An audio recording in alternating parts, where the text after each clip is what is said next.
Alors chers amis, nous sommes devant l'accueil Notre-Dame qui habituellement dans les sanctuaires accueille les malades et les hospitaliers qui viennent en pèlerinage à Lourdes. Cette année il y a peu de malades, les malades sont restés chez eux parce qu'il y avait le risque qu'ils attrapent le coronavirus. Alors sœur Anne, vous êtes médecin, donc vous savez qu'il faut prendre des mesures de distanciation, qu'il faut faire attention au virus. Beaucoup de gens autour de nous ont été atteints par le virus, certains en sont même décédés. Et donc quand on voit toutes ces personnes âgées, tous ces malades qui sont morts du coronavirus, en plus c'est beaucoup quand même dans la solitude, pas du tout la mort qu'on souhaitait pour eux, on se tourne vers la Sainte Vierge. On n'est pas obligatoirement exaucé, alors à quoi ça sert de prier? Alors déjà, moi je ne sais pas si on prie Marie pour avoir des résultats immédiats comme on voudrait. Moi il me semble qu'on prie avec Marie, c'est tout à fait différent. On prie avec Marie pour qu'elle elle a connu ce que c'était la mort de son fils au pied de la croix. Et donc elle est avec nous, celle qui reçoit dans ses bras le corps de l'humanité qui est malade, blessé, seul. Et je pense qu'avec elle, notre prière accompagne la sienne et peut rejoindre Dieu. Après, les résultats de la prière, personne ne peut dire de quoi il s'agit. Ça ne nous appartient pas. Ce qui nous appartient, et elle nous demande de le faire. Hein. Faites tout ce qu'il vous dira. Donc peut-être qu'on peut essayer de vivre ce qui est dans l'Évangile, et peut-être que c'est ça qui va nous permettre d'avoir une prière qui est exaucée.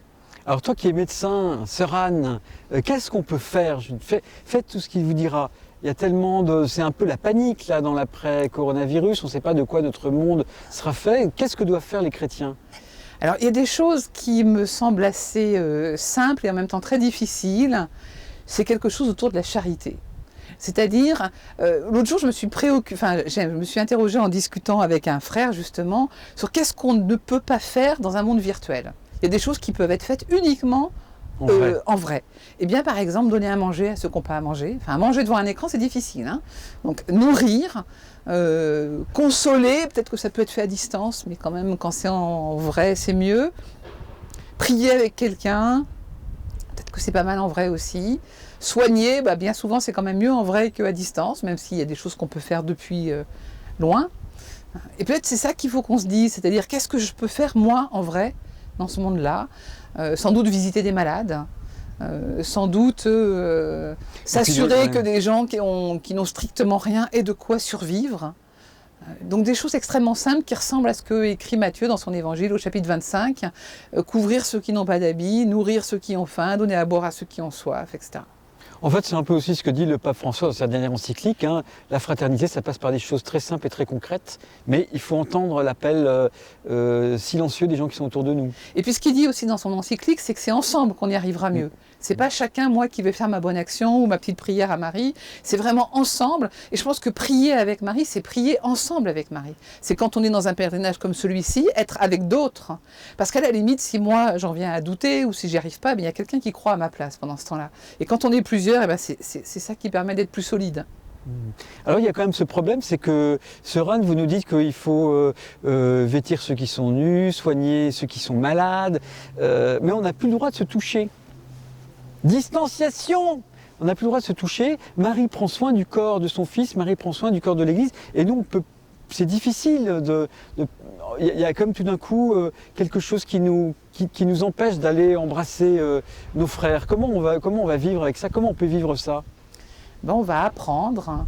Pour l'instant, moi, je n'ai pas de réponse à cette question. Je veux dire, si on a touché quelqu'un, on peut aussi se laver les mains. Ce n'est pas non plus la fin du monde. Je pense qu'entre nous, dans une famille, on peut s'embrasser aussi. Après, c'est une sorte de prudence et peut-être que c'est pas mal de se dire comment est-ce qu'on est dans une attitude de délicatesse vis-à-vis de l'autre. On n'est pas obligé de lui sauter dessus. On n'est pas obligé d'être invasif, intrusif. Et peut-être que ça va nous réapprendre une certaine chasteté dans nos gestes. Et je trouve qu'il y a aussi des moments où moi j'ai pas envie d'être embrassée par 15 personnes et c'est peut-être ça qu'on va réapprendre. Et donc c'est pas que négatif cette histoire-là. Bah écoute, merci beaucoup sœur Anne. Chers amis habitués du rosaire qui n'avaient pas pu venir cette année au pèlerinage à cause du coronavirus, ou vous qui ne connaissez pas encore le rosaire, eh bien on écoute les conseils de sœur Anne, hein, prendre soin et être attentif à ceux qui sont autour de nous, notamment ceux qui souffrent, les malades et les pauvres, avec la délicatesse de la Vierge Marie en fait. Oui, Qui peut être notre éducatrice dans tout ça. tout à fait. Merci beaucoup, sœur Anne. Avec plaisir.